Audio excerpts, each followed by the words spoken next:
ಮೇ 26 ಸೋಮವಾರ ಜ್ಯೇಷ್ಠ ಮಾಸದ ಅಮಾವಾಸ್ಯೆಯನ್ನು ಆಚರಿಸಲಾಗುತ್ತದೆ. ಸನಾತನ ಧರ್ಮದಲ್ಲಿ ಅಮಾವಾಸ್ಯೆ ದಿನಾಂಕವನ್ನು ಯಾವಾಗಲೂ ಪ್ರಮುಖವೆಂದು ಹೇಳುತ್ತಾರೆ.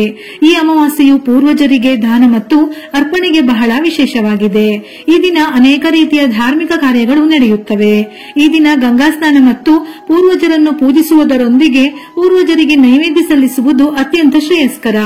ಈ ಅಮಾವಾಸ್ಯೆಯನ್ನು ದರ್ಶ ಅಮಾವಾಸ್ಯೆ ಎಂದು ಕೂಡ ಕರೆಯುತ್ತಾರೆ. ಅದರಲ್ಲೂ ವಿಶೇಷವಾಗಿ ಅಮಾವಾಸ್ಯೆ ಸೋಮವಾರ ಬಂದರೆ ಇದನ್ನು ಸೋಮಾವತಿ ಅಮಾವಾಸ್ಯೆ ಎಂದು ಕರೆಯುತ್ತಾರೆ. ಸೋಮಾವತಿ ಅಮಾವಾಸ್ಯೆಯು ವರ್ಷದಲ್ಲಿ ಒಂದೆರಡು ಬಾರಿ ಮಾತ್ರ ಬರುತ್ತದೆ. ಈ ದಿನ ಬಹಳ ಶ್ರೇಷ್ಠವಾದ ದಿನ. ಹಾಗಾಗಿ ಸೋಮವಾರ ಮೇ 26ರಂದು ಸಾಧ್ಯವಾದರೆ ಶಿವನ ದೇವಸ್ಥಾನಕ್ಕೆ ಹೋಗಿ ಚಂಡಿ ಪ್ರದಕ್ಷಿಣೆಯನ್ನು ಹಾಕಿದರೆ ಒಳ್ಳೆಯದು.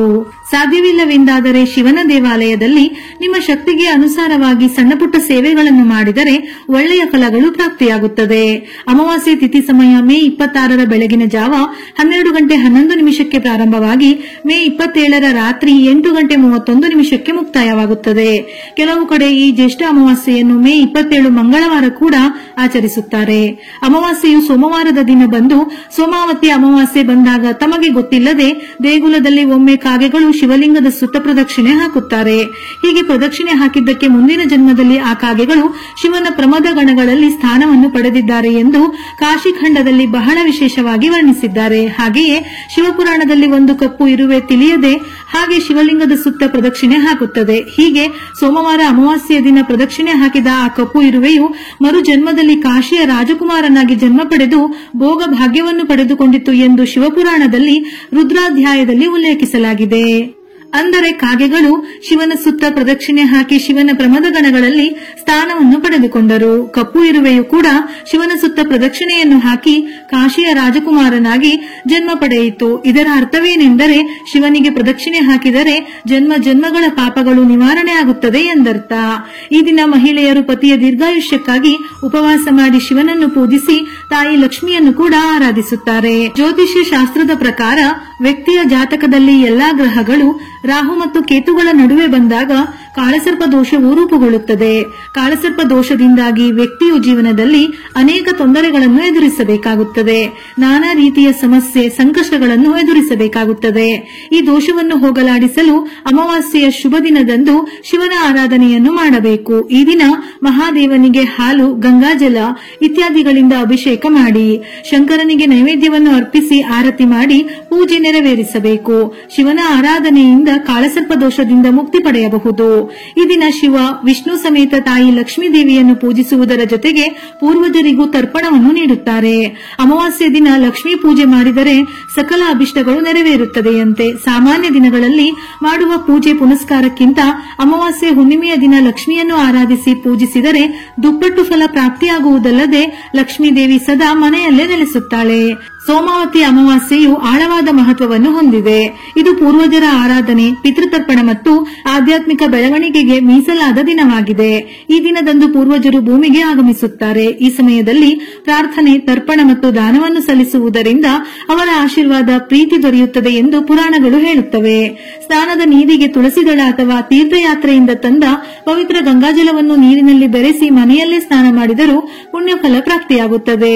ಅಮಾವಾಸ್ಯೆ ಮತ್ತು ಹುಣ್ಣಿಮೆಯ ದಿನ ಯಾವಾಗಲೂ ಮನೆ ಒರೆಸುವ ನೀರಿಗೆ ಸ್ಫಟಿಕ, ಕಲ್ಲುಪ್ಪು ಅಥವಾ ಅರಿಶಿನವನ್ನು ಸೇರಿಸಿ ಮನೆಯನ್ನು ಒರೆಸಿದರೆ ಮನೆಯಲ್ಲಿ ಉಂಟಾಗುವ ಕಲಹ, ಮನಸ್ತಾಪಗಳು, ಕೆಟ್ಟ ದೃಷ್ಟಿ, ನಕಾರಾತ್ಮಕ ಶಕ್ತಿಗಳು ಕ್ರಮೇಣವಾಗಿ ಕಡಿಮೆಯಾಗುತ್ತದೆ.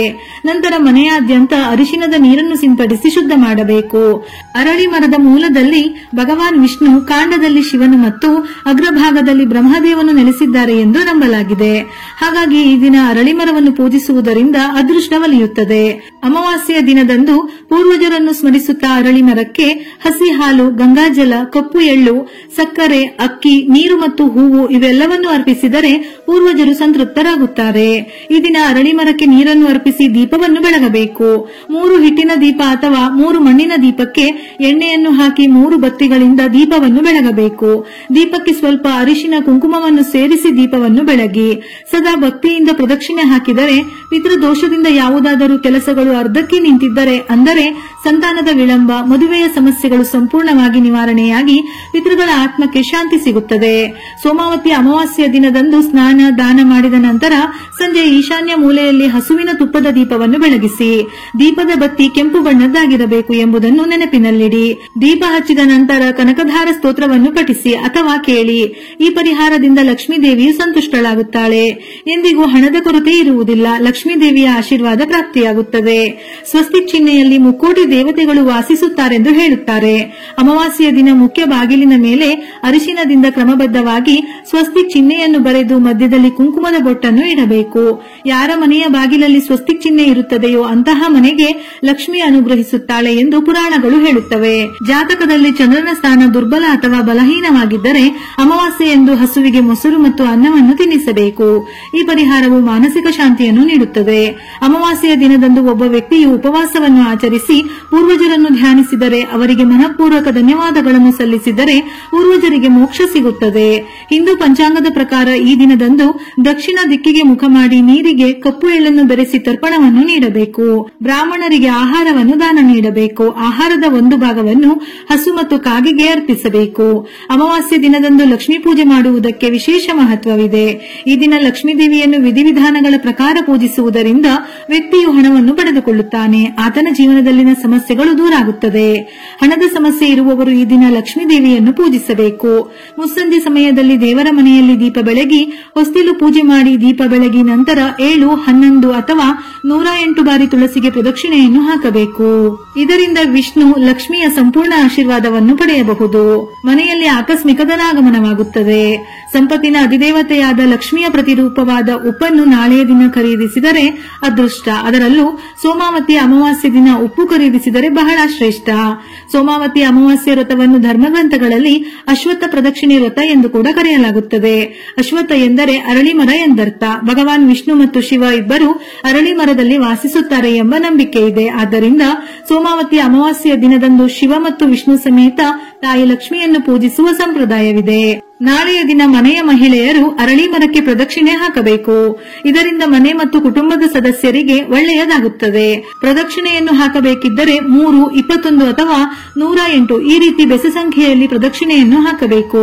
ಪ್ರದಕ್ಷಿಣೆಯನ್ನು ಹಾಕಬೇಕಿದ್ದರೆ ಒಂದೊಂದು ಪ್ರದಕ್ಷಿಣೆ ಹಾಕುವಾಗಲೂ ಒಂದೊಂದು ಒಣ ದ್ರಾಕ್ಷಿ ಮತ್ತು ಖರ್ಜೂರವನ್ನು ಅರಳಿ ಮರದ ಮುಂದೆ ವೀಳ್ಯದೆಲೆಯ ಮೇಲೆ ಇಟ್ಟು ಪ್ರದಕ್ಷಿಣೆ ಹಾಕಬೇಕು. ಪ್ರದಕ್ಷಿಣೆ ಮುಗಿದ ನಂತರ ಒಣ ದ್ರಾಕ್ಷಿ ಮತ್ತು ಒಣ ಖರ್ಜೂರವನ್ನು ಅಲ್ಲೇ ಇರುವವರಿಗೆ ದಾನ ನೀಡಬೇಕು. ಇದರಿಂದ ಕುಟುಂಬದ ಏಳಿಗೆ, ಅಭಿವೃದ್ಧಿಯ ಜೊತೆಗೆ ಶಿವ ಮತ್ತು ವಿಷ್ಣುವಿನ ಅನುಗ್ರಹ ಪ್ರಾಪ್ತಿಯಾಗುತ್ತದೆ. ವಿಡಿಯೋ ಇಷ್ಟ ಆಗಿದ್ದಲ್ಲಿ ಮರೆಯದೆ ಲೈಕ್ ಕೊಟ್ಟು ನಿಮ್ಮವರಿಗೆ ಶೇರ್ ಮಾಡಿ. ಇದೇ ರೀತಿಯ ಮನಮುಟ್ಟುವ ಉಪಯುಕ್ತ ಮಾಹಿತಿಗಳಿಗಾಗಿ ಮತ್ತೆ ಭೇಟಿಯಾಗೋಣ.